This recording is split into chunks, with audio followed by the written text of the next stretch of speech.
Hello everyone, welcome back to my channel. आज हम SST का चैप्टर नंबर 14 ह्यूमन रिसोर्सेज पढ़ेंगे। इसमें हम टॉपिक कवर करेंगे importance of human resources, problem due to population growth and looking after human resources. तो चलिए शुरू करते हैं हम इस चैप्टर को। You know that India is rich in natural resources like forest, water, wildlife, minerals and soil. जैसा कि हमने पीछे पढ़ा था कि इंडिया जो है नेचुरल रिसोर्सेज से भरपूर है। यहाँ पे फॉरेस्ट है, जंगल है, पानी है, वाइल्ड लाइफ है, मिनरल्स है बहुत सारे, और मिट्टी है। But these resources have value only when they get converted into useful goods. पर ये जो मिनरल्स वगैरह है, जो भी चीजें हैं हमारे पास नेचुरल रिसोर्सेज हैं, ये तभी हमारे लिए फायदेमंद है जब हम उसके अंदर उसको कन्वर्ट कर देते हैं अपने यूजफुल गुड्स के लिए, मतलब अपनी जरूरतों के हिसाब से उनको बदल देते हैं। This can be only done by skilled and educated people. और ये सिर्फ एक काबिल और पढ़े लिखे लोगों के द्वारा ही हो सकता है। Farmers sow seeds that grow into crops which are harvested for food. जो किसान होते हैं वो बीज बोते हैं और उसमें से फसल उगती है जो कि पकने के बाद वो हमारा खाना बन जाती है। Scientist work to improve the qualities of seeds, find ways of growing better crops. और जो हमारे साइंटिस्ट थे उन्होंने जो बीज थे उनके ऊपर रिसर्च किया ताकि वो अच्छी क्वालिटी के फसलें उगा सकें। Many people work in factories to convert raw materials into finished goods। और बहुत सारे जो लोग हैं, वर्कर्स हैं, वो फैक्ट्रीज में रात दिन काम करते हैं रॉ मटेरियल को फिनिश गुड में कन्वर्ट करने के लिए, मतलब कच्चे माल को उस जो यूजफुल गुड्स होते हैं, मतलब जो भी काम की चीजें हैं उनको बनाने के लिए, कन्वर्ट करने के लिए अपनी फैक्ट्रीज में वो लोग काम करते हैं। The people of the country are called its human resources. और जो हमारे देश के जो लोग हैं वो ही हमारे ह्यूमन रिसोर्सेज कहलाते हैं। India is the second most populated country in the world. जो इंडिया है सेकेंड मोस्ट पॉपुलेटेड कंट्री है पूरे दुनिया में, ओनली आफ्टर चाइना, चाइना के बाद। Its population has cross the landmark of 100 crore. और कहते हैं इसकी जो पॉपुलेशन है वो 100 करोड़ को भी पार कर चुकी है। यहाँ पे कुछ लिस्ट दी गई हैं पॉपुलेटेड कंट्री की, जो बहुत ज्यादा पॉपुलेशन वाली कंट्री है। फर्स्ट नंबर पे चाइना है, इंडिया है, फिर यूएसए, फिर Indonesia, Brazil, Pakistan, Bangladesh, Russia, Nigeria and Japan. ये सारी कंट्रीज है, ये इनके कॉन्टिनेंट्स हैं जो कि 10 most populous country of the world है। नेक्स्ट है problem due to population growth. Population growth से होने वाली समस्याएं। India is still a developing country. India अभी भी एक प्रगतिशील देश है। The people of country are creative and contribute a lot to the development of their countries। और यहाँ के जो लोग हैं बहुत क्रिएटिव हैं और अपनी पूरी मेहनत से देश के विकास के लिए काम करते हैं। Since independence, India has made great stride in agriculture and industrialization। कहते हैं इंडिपेंडेंस के बाद, आजादी के बाद भारत ने खेती में और इंडस्ट्रियलाइजेशन में बहुत अच्छा काम किया है। It has made progress in the field of education by opening school and colleges in the different part of the country। अपने देश के विकास के लिए उन्होंने एजुकेशन के फील्ड में बहुत अच्छा काम किया। उन्होंने देश के हर हिस्से में स्कूल और कॉलेजेस खोले गए। The average lifespan of Indian has also improved with the improving medical facility। और जो इंडिया थे उसमें उनके जीवन शैली को भी बढ़ाने के लिए उनमें मेडिकल फैसिलिटी भी इम्प्रूव करी गई। However, the India has still a long way to go before it can be called a developed country। इतना होने के बाद भी इंडिया को बहुत आगे तक मेहनत करनी है इंडिया को एक डेवलप्ड कंट्री कहलाने के लिए। This is because even today thousands of people are illiterate and poor। ये इसीलिए है क्योंकि आज भी बहुत सारे जो हमारे भारत में लोग हैं वो अनपढ़ हैं, पढ़े लिखे नहीं हैं और गरीब हैं। इस वजह से इंडिया को बहुत मेहनत करनी है अपने को एक डेवलप्ड कंट्री कहलाने के लिए।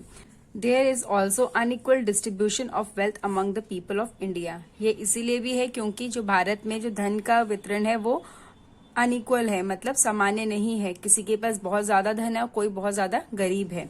The increasing population of India is the main reason of the people of poverty and literacy. Bharat में जनसंख्या वृद्धि का होना भी एक बहुत बड़ा रीजन है गरीबी और अनपढ़ता का। जो लोग अनपढ़ रह जाते हैं, पढ़ लिख नहीं पाते, वो इसलिए भी है क्योंकि जनसंख्या बहुत ज्यादा है और उनको प्रॉपर तरीके से स्कूल कॉलेज वगैरह में एडमिशन्स भी नहीं मिल पाते। कोई इतना ज्यादा गरीब है कि वो एडमिशन ही नहीं ले पाता, पढ़ाई ही नहीं कर पाता। तो इस वजह से भी ये भी रीजन है जो इंडिया एक डेवलप कंट्री नहीं बन पाई है आज तक। Everybody does not have access to food, water, housing, school, colleges, hospital and good jobs. और हर किसी को अच्छा खाना, पानी, घर, स्कूल, कॉलेज, हॉस्पिटल्स और गुड जॉब मतलब अच्छा जो काम होता है वो नहीं मिल पाता. If the human resource of India is educated and trained properly, India can become a developed country. अगर इंडिया में जो ह्यूमन रिसोर्सेज है, जो चीजों को अच्छे फिनिश गुड्स में जो बदलने की ताकत रखते हैं, काम करने के योग्य हैं, अगर जो उनको अच्छे से पढ़ाया लिखा जाए और प्रॉपरली ट्रेन किया जाए तो आज एक इंडिया डेवलप कंट्री भी बन सकता है. Looking after the people, the government has launched many programs to check population growth and to fight against poverty. जो हमारी सरकारें हैं वो बहुत अच्छे अच्छे प्रोग्राम्स लेकर आई जिससे पॉपुलेशन ना बढ़े और गरीबी कम हो जाए. One of the such program is family planning. उनमें से एक फैमिली प्लानिंग प्रोग्राम है. This program is aim to bring down the birth rate. और यह प्रोग्राम इसलिए लाया गया, उनका जो मेन मकसद यही था इस प्रोग्राम को लाने का कि जो जन्म लेने वाली संख्या है, जो बर्थ रेट है, उसको कम किया जा सके. People are encourage to adopt the norm of a small family. और लोगों को एंकरेज किया गया छोटी फैमिलीज के लिए कि उनको ये समझाया गया कि स्मॉल फैमिली के क्या क्या फायदे हैं. अगर फैमिली बढ़ती चली जाएगी तो क्या होगा, कमाने वाला एक, खाने वाले 10, तो क्या होगा, अपने आप उनमें गरीबी आ जाएगी, खाना पीना उनका अच्छा नहीं होगा, बच्चे भी कमजोर रह जाएंगे. तो उनको ये बातें समझाई गई कि छोटी फैमिली रखिए जिसके बहुत सारे फायदे हैं. Another program, the National Literacy Mission, was launched in 1988 to educate literate adults. और एक नेशनल लिटरेसी मिशन भी चलाया गया जिसमें जो बूढ़े लोग थे, बड़े लोग थे, उनको एजुकेट किया गया, उनको शिक्षा प्रदान की गई, जो कि 1988 में लेकर आई थी सरकार. Some other steps taken by the government are as follow. कुछ और भी कदम थे जो सरकार ने उठाए थे, वो उनमें से थे jobs are being given to the poor. और जो जॉब्स हैं वो गरीब लोगों को दी जाए. Land and houses are been allotted to the poor. और घर और मकान भी दिया जाए, जमीनें दी जाए गरीब लोगों को. Health center and hospitals are being open in village and towns. और गाँव में, छोटे छोटे कस्बों में हेल्थ सेंटर्स खोले गए, हॉस्पिटल्स खोले गए ताकि उनको दूर ना जाना पड़े, जिसकी वजह से वो लोग मर जाते थे, वो सब ना हो पाए. तो उन्होंने गांव गांव जाकर हेल्थ सेंटर्स खोले. Childrens from poor families are being educated. और जो गरीब फैमिलीज थी उनके बच्चों को पढ़ाया लिखाया गया. Mid day meals in school to the childrens from poor families. और जो पुअर फैमिलीज के जो बच्चे थे उनको मिड डे मील स्कूल्स में प्रोवाइड करना शुरू किया गया ताकि बच्चों का स्कूल में ही आए जब वो पढ़ने के लिए तो उनका पेट अच्छे से भरा रहे ताकि अच्छे से वो पढ़ाई कर पाए. As a citizen of the country we too can help by sharing our resources. और भारत का नागरिक होने के नाते हमें भी अपने रिसोर्सेज को शेयर करना चाहिए उनके साथ. We should use only as much as we really need so that everyone can have a fair share. कहते हैं अगर जो हमें कोई भी चीज हमारे पास है, अगर हम उसको अपनी जरूरतों के हिसाब से ही इस्तेमाल करेंगे तो हर किसी को वो साधन फेयरली मिल पाएंगे.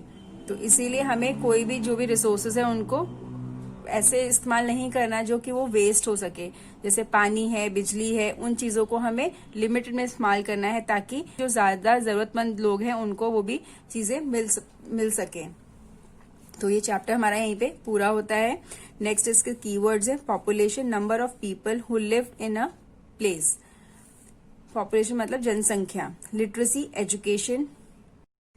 नेक्स्ट आ जाते हैं हम इसके टिक द करेक्ट आंसर्स पर. The most important resources of a country is it's people. India is the dash most populous country in the world. Second most populous country in the world. First China है, second India. Next 3. Every 6th person in the world is an Indian. Next, circle the correct word. Only human can use natural resources properly. Overpopulation is harmful to the economic growth. We have to bring down the birth rate to control population. A small family is a happy family. Only skilled person can make our country great. Next आ जाते हैं हम answer the following questions पर. First question है हमारा, how are the people of a country its most important resources. The people of a country its most important resources because they make the best use of nature to create more resources. They can do this as they have knowledge, skill and the technology to do so. Question number 2. Why is India called a developing country? India is called a developing country because of its huge population, literacy and poverty. Next है question number 3. What problems are associated with population growth? क्या समस्याएं जुड़ी हुई हैं population growth से? Problems are associated with population growth are scarcity of food and water, increase in unemployment, increase in poverty and literacy. Question number 4. What is the main aim of family planning? The main aim of family planning is to bring down the birth rate. Next है question number 5. Write 2 steps taken by the government to help the poor people.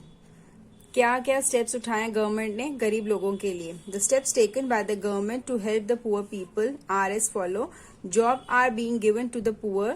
Children's from the poor families are being educated.